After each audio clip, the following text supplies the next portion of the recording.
Alright guys, so I got a call from the machine shop today. They said they were getting on it, and I actually had to go there yesterday, and it turned out they hadn't even touched it the entire week. So from the video that I said that I had went in there that day and they had like a week left to do it, they had not even touched it. But I did get a call just earlier today that they were getting on it, so my hope has been regained, and because of that, I'm going to go ahead and start knocking some stuff out for Ricebox, so that way when the engine or the block comes, I will be able to spend all my time just putting it together. So in today's video, I will be changing the couple valves that were in this head. That there's two valves that got hit by the piston when it threw the rod. Other than that, that's the only thing that happened to it. Everything else is good.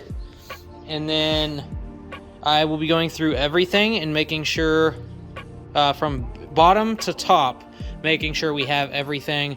I can't remember if I took anything off to put it in the Supras, or just like in general, or to give to Lane on his car. So anyways, I got to make sure that I get that stuff in. I've got 4 main seals coming, so just to have on the shelf. They will be here whenever I get the skirt parts for the Supra, and then I think everything is gonna. I think that's it. The only other issue that might be a potential issue is my sandwich plate, where the fitting that was in here got hit really hard by the piston. Now the threads are still in there. It looks like it's fine, but I'm gonna have to look for a new fitting to stick in there, unless I can somehow make this guy's thread back in, because this thing is pretty jacked. Now I do have a couple other sensors that I may be able to use, but seeing how this one was a 150 psi sensor because my oil pressure was able to be pushed that high. Alright guys, so if you guys do remember, I did do my conversion to steel buckets.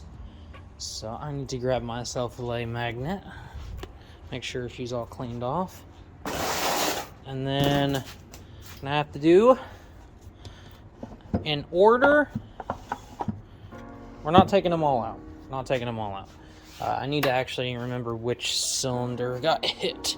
So we're gonna flip it up right quick, and looks like it's just the intake valves on cylinder number 3, which does indeed make sense. So regardless, we're gonna make sure that we keep those in order. So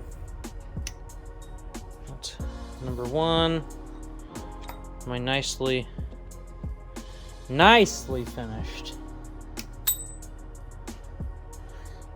So the way I did these, if you guys didn't ever watch, so I used a a finger grinder. So it'd have been like a really thin belt sander. It'd have been like as thin as my finger is, really thin. And when I did all my measurements, I did my measurements using a micrometer, a different style of micrometer. I used this micrometer right here, and under a lot of it took me a couple hours to do this. So it was a lot of feeler gauge action, and it was a lot of taking the cams out and back in and measuring. And so essentially what you want to do is measure the distance from the top to right there where the top of the valve will sit, which the top of the valve will sit right here in the center of the retainer. And you'll measure that, and essentially what you're trying to find is where the cam sits on top of this, so the lobe, the bottom of the lobe. So right here, not the top, but right here. You will measure that using a feeler gauge, and it'll be measured to like BCs. So these are BC cams. They'll be measured to their recommendations, their standards. So if I remember correctly, it was 10 on the exhaust side and 0.0. It was 8 thousandths on the intake side. So it might have been 6 thousandths and 8 thousandths, or it was 8 thousandths and 10 thousandths. But either way, every single one of these on the intake side needed to be 8 thousandths, and every single one on this side needed to be either 10 thousandths or it was switched. But anyways, so how this works is these are all set differently from factory. Sometimes they have different settings. So if you look right in here, there's actually a number. I'm not entirely sure what the number means. I'm assuming that's like the numbered side, that's like the millimeters. But anyways, what I did was, whenever I stuck it on there, I measured, and then what the measurement was, I would subtract or add, because I had a whole bunch of these. I still have a whole bunch of them. They all have different measurements. I would either subtract. So if this one here said that it was 10 thousandths and it needed to be 8 thousandths, I would take it out, and I would take my finger grinder and I would just grind off the end of it until I measured 8 thousandths, and then I put it back on. That works freaking perfectly. So anyways, since the valves are bent right here, we will be knocking those out. I will not be taking the rest of this out. All right, so this is my trusty Tial tool. This thing cost me like 50 bucks. There's multiple different styles of tools that you can use. So I've got that style, or we have this style here, which most DSM guys use this. It's the style where you bolt it to the actual cam caps bases, and then you use a rod that presses the spring down, which I hate it so much. It's literally the absolute worst. It sucks so bad. So this is typically for a cylinder head that's not small, but this works very, very well to put them back in. In order to get them out, I will show you the most simple method. We'll just go with this 3/4 here. Put yourself a extension on there. You set it down right in there on top of the valve spring. And let me go ahead and show you guys how you accomplish this. So you take that, you set it down there, you put it about center. You take your old hammer and you just go, and then I lose you guys because it's just so much. But anyways, that's how you do that. Now I'm going to be in a position here. I hope I didn't lose that retainer. I guess if I did, oh no, it just fell through. Okay, so there is that one. Okay, so knocked a couple of valves out of this head over here.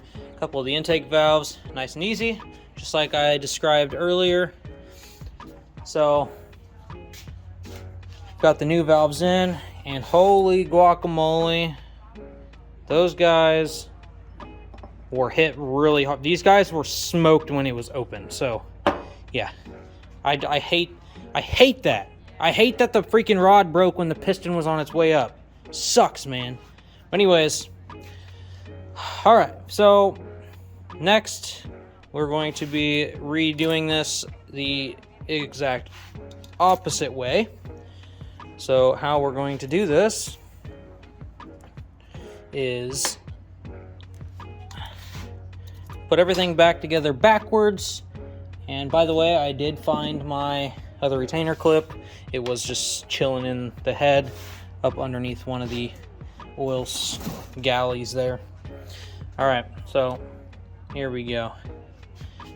Set you guys down here so I can describe this for you. All right, so essentially the idea is you will take this tool right here. You will put your keys, the retainer clips, inside your actual retainer. Let's go ahead and put them both in. See if I can do this first try, because sometimes it bites me and sometimes it doesn't. Just really depends on how the cylinder head's feeling in that day. All right, so essentially what we're going to be doing is the end of this here is got a really tough spring against it. So what happens is you put the end of that right there on the retainer clips, and when you push down on it, you will push down really, really hard, and you'll compress the spring. Whenever you get when you get the actual retainer down far enough, this actually sucks in, and when this sucks in, it'll push down far enough to where the outside of the valve comes up pretty high, and then the tip of this tool will push the retainer clips down and around onto the locking mechanism on the valve. So in order to do this properly, you'll have to find something to stick up under the head to keep the valves from falling down, because that's what will happen when you try to do that, is it will push the valves down.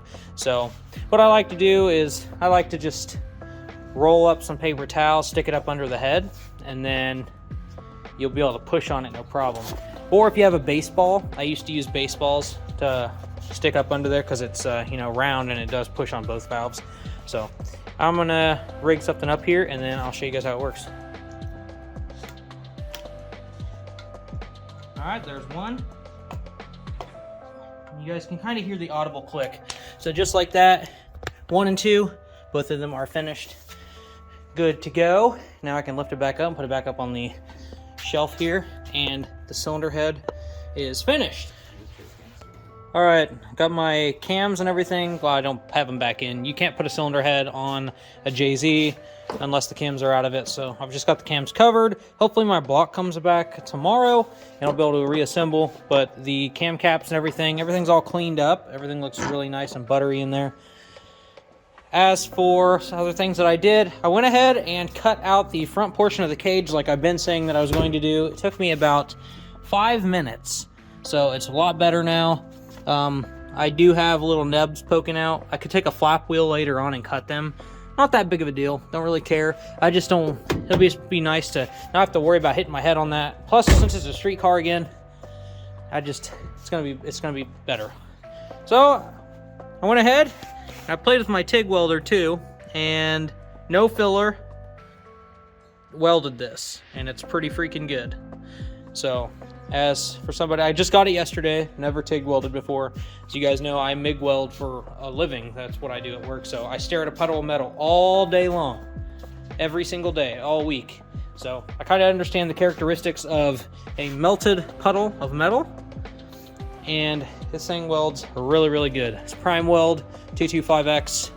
I recommend it already. So next thing we're going to be doing now. Hello, Levi. What up? Yo, what up? What up? Dude, why are you wearing that fox? What do you mean? That's the wrong fox.